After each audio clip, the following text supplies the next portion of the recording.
Assalamualaikum warahmatullahi wabarakatuh. Selamat datang dan selamat mencari ilmu pengetahuan tentang Islam di YouTube channel Tobat 100%. 7 siksa neraka dan tingkatannya menurut Al-Quran dan hadis.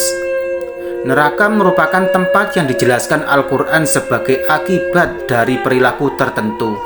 Banyak ayat-ayat Al-Quran yang secara khusus membahas tentang neraka untuk memberikan gambaran tentang tingkatan-tingkatan di dalamnya dan kelompok orang yang mungkin akan menghuninya. Ayat-ayat ini memberikan pandangan tentang keadilan Allah dan konsekuensi dari perbuatan manusia. Neraka dalam Al-Quran bukan hanya sebagai ancaman, tetapi juga pengingat tentang pentingnya menjauhi perilaku yang tidak sesuai dengan ajaran Islam. Selain itu, Al-Quran juga menyebutkan jenis orang yang mungkin akan menghuni neraka, seperti yang berbuat zalim, kafir, atau yang melakukan perbuatan dosa besar. Salah satunya disebutkan dalam surah Al-Hijr yang artinya, dan sesungguhnya jahanam itu benar-benar tempat yang telah diancamkan kepada mereka, para pengikut setan semuanya. Ia, jahanam, mempunyai 7 pintu. Tiap-tiap pintu telah ditetapkan untuk golongan yang tertentu dari mereka. Quran Surat Al-Hijr ayat 43-44. Berikut ini siksa neraka dan tingkatannya menurut Al-Quran dan hadis dikutip dari berbagai sumber. Yang pertama, neraka jahanam. Jahanam memiliki panas paling sedikit di antara semua tingkatan dan memiliki hukuman paling tidak menyakitkan bagi para pendosa. Ketika orang-orang berdosa masuk melalui gerbangnya, wajah mereka akan terbakar dan api akan memakan daging mereka. Allah Subhanahu wa Ta'ala akan memperbarui daging mereka setiap kali mereka dibakar. Menurut Yahya ibnu Salam, selain sebagai istilah umum untuk menyebut berbagai jenis neraka, istilah jahanam juga merujuk pada tingkatan pertama. Tingkatan ini ditujukan bagi orang yang melakukan perbuatan maksiat. Jahanam menjadi tempat utama bagi mereka yang terlibat dalam dosa-dosa besar, termasuk pembunuh, penyembah berhala, dan pelaku kezaliman terhadap sesama manusia. Diriwayatkan setelah menyebutkan para penghuni 6 tingkatan neraka paling bawah, malaikat Jibril terdiam. Ditanya oleh Nabi SAW, "Mengapa engkau tidak bercerita kepadaku tentang para penghuni pintu ke-7 jahanam?" Malaikat menjawab, "Wahai Muhammad, jangan kau tanya aku tentangnya." Namun Nabi terus mendesak. Akhirnya Jibril menjawab, "Pintu itu dihuni oleh para pelaku dosa besar dari kalangan umatmu. Mereka meninggal dan tak sempat bertobat." Yang kedua, neraka Laza. Menurut Mujahid dalam tafsirnya, kata Laza sendiri memiliki arti menyala-nyala. Hal ini disebut juga dalam surah Al-Lail yang artinya, "Maka kami memperingatkan kalian dengan neraka yang menyala-nyala." Quran Surat Al-Lail ayat 14. Dalam surah tersebut dijelaskan, calon penghuni neraka Laza tidak ada yang masuk ke dalamnya kecuali orang yang paling celaka yang mendustakan kebenaran dan berpaling dari iman. Quran Surat Al-Lail ayat 15-16. Laza ditujukan bagi mereka yang tidak mempercayai Allah Subhanahu wa Ta'ala, menolak ajaran Nabi dan tidak mengakui mereka sebagai utusan Allah Subhanahu wa Ta'ala. Menurut Al-Samarqandi, orang yang akan masuk neraka Laza adalah mereka yang berakhir hidupnya dalam keadaan celaka karena tidak percaya kepada Allah Subhanahu wa Ta'ala dan meninggalkan kepatuhan kepadanya, serta memilih untuk tunduk kepada setan. Selain itu, calon penghuninya adalah mereka yang terjerumus dalam perbuatan maksiat dan zina. Hukuman utama pada tingkat ini adalah api akan menggerogoti tubuh seseorang satu persatu, baik luar maupun dalam, dan pada akhirnya akan menghancurkan tubuhnya. Yang ketiga adalah neraka Sakor. Sakor adalah neraka yang dikenal dengan api yang menyala-nyala.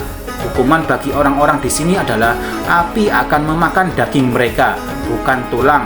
Calon penghuni neraka ini adalah yang tidak melakukan sholat, tidak menawarkan makanan kepada orang miskin, suka membicarakan yang batil, dan menolak adanya hari pembalasan dan kebangkitan kiamat. Apakah yang memasukkan kamu ke dalam sakor atau neraka? Mereka menjawab, kami dahulu tidak termasuk orang-orang yang mengerjakan sholat, dan kami tidak pula memberi makan orang miskin, dan adalah kami membicarakan yang batil bersama dengan orang-orang yang membicarakannya, dan adalah kami mendustakan hari pembalasan. Quran Surat Muddatsir ayat 42-46. Dan berikutnya yang keempat adalah neraka hutamah. Neraka hutamah akan membakar orang-orang berdosa sampai ke tulang, hati, dan organ-organ mereka. Orang-orang yang berdosa akan menangis sampai kelenjar air mata mereka mengering. Calon penghuni neraka ini adalah orang yang suka mengumpat atau hibah, orang yang gemar mengadu domba atau namimah, dan orang yang terperdaya dengan harta kekayaannya. Mereka mengira harta akan membuat kekal di dunia, padahal sejatinya harta dan kekayaan adalah perhiasan dunia, kecuali harta yang diinfakkan di jalan Allah SWT. Yang bermanfaat dan menolong diri mereka hanyalah keimanan serta amalan soleh. Dalam surah Al-Humazah, Allah SWT berfirman, sekali-kali tidak, sesungguhnya dia benar-benar akan dilemparkan ke dalam hutamah. Dan tahukah kamu apa hutamah itu? Yaitu api yang disediakan Allah SWT yang dinyalakan, yang membakar sampai ke hati. Sesungguhnya api itu ditutup rapat atas mereka. Quran Surat Al-Humazah ayat 4-8. Dan berikutnya yang kelima, yaitu neraka Jahim. Neraka ini akan dihuni oleh orang kafir yang mendustakan ayat Allah SWT dan orang-orang yang berusaha menentang ayat-ayatnya dengan melemahkan kemauan untuk beriman. Hal tersebut dijelaskan dalam surah Al-Hajj ayat 51. Allah SWT berfirman dalam surah Asy-Syu'ara yang artinya, dan diperlihatkan dengan jelas neraka Jahim kepada orang-orang yang sesat. Quran Surat Asy-Syu'ara ayat 91. Neraka ini berisi bongkahan batu bara berukuran besar dan lebih besar dari tingkat terendah. Jahim adalah neraka yang memiliki api yang menyala dan melahap. Calon penghuninya adalah mereka yang tidak memberikan keyakinan yang benar kepada Allah SWT, menolak untuk memberikan hak yang benar atas ciptaannya. Dan berikutnya yang keenam, yaitu neraka Syair. Syair memiliki arti menyala-nyala yang dijelaskan dalam surah Al-Mulk. Syair dianggap sebagai tempat kembali yang sangat mengerikan.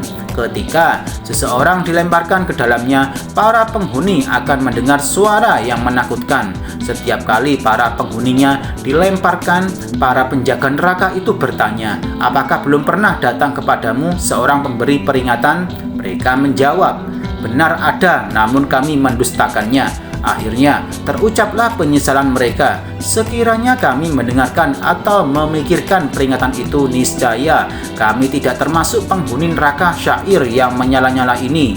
Rasa sakit di neraka ini tidak terbayangkan dan sangat menyakitkan. Terdapat kalajengking, ular, rantai, tali, dan ia mempunyai lubang penderitaan yang menjadi hukuman paling menyakitkan di seluruh neraka. Calon penghuninya adalah mereka yang melakukan kesyirikan dengan menyekutukan Allah SWT dalam ibadah. Dan berikutnya yang ketujuh, yaitu Hawiyah. Hawiyah adalah neraka yang digambarkan sebagai jurang yang dalam dan gelap. Calon penghuninya adalah mereka yang terlibat dalam riba dan melakukan transaksi yang tidak halal.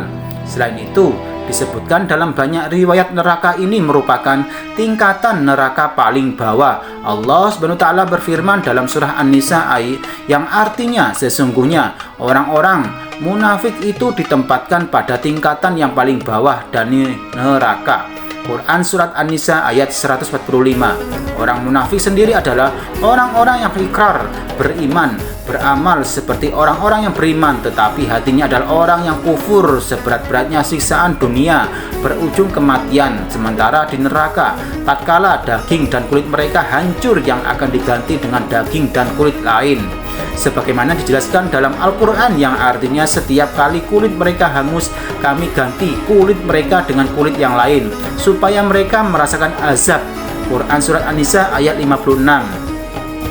Demikianlah penjelasan dari YouTube channel Tobat 100%. Semoga kita semuanya dijauhkan dari neraka Allah SWT yang membuat kita masuk ke dalamnya. Semoga kita semakin menambah keimanan pada Allah SWT.